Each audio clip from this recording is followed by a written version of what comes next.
Donc, voici une petite nouveauté dans Teams qui va sûrement vous intéresser. Dans ce tutoriel, c'est juste une des nouveautés parce qu'il y en a quand même quelques-unes. Je vous reviendrai là-dessus plus tard. Donc ici, j'essaie d'envoyer un devoir à mon groupe 31, c'est un Forms.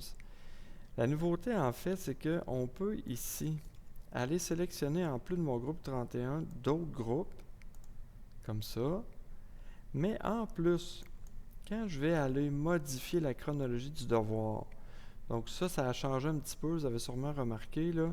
Donc c'est quand on clique ici qu'on se retrouve dans une fenêtre où il y a date de planification, la date d'échéance ainsi que la date de remise. C'est qu'en haut, il y a un nouveau bouton. On peut faire définir la date par classe.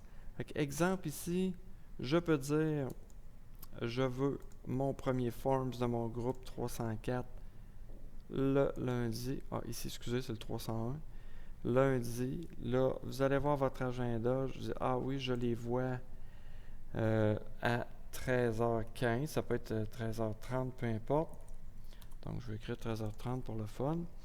Et ainsi de suite, je peux aller changer. Regardez, celle du 32 n'a pas du tout été affectée. Donc, je refais date de planification, comme ça ici. Je change à nouveau ma date. Par exemple, je ne sais pas moi, le 14 à 11h, juste ici. Et vous avez compris le principe, je peux faire la même chose avec mon groupe 34. Donc, quand que je vais faire terminer et affecter, tous ces paramètres-là vont être pris en compte. Puis, tous les groupes vont avoir une date de remise différente, si vous le voulez, et une date aussi de planification.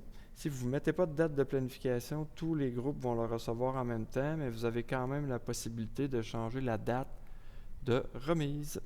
Alors voilà.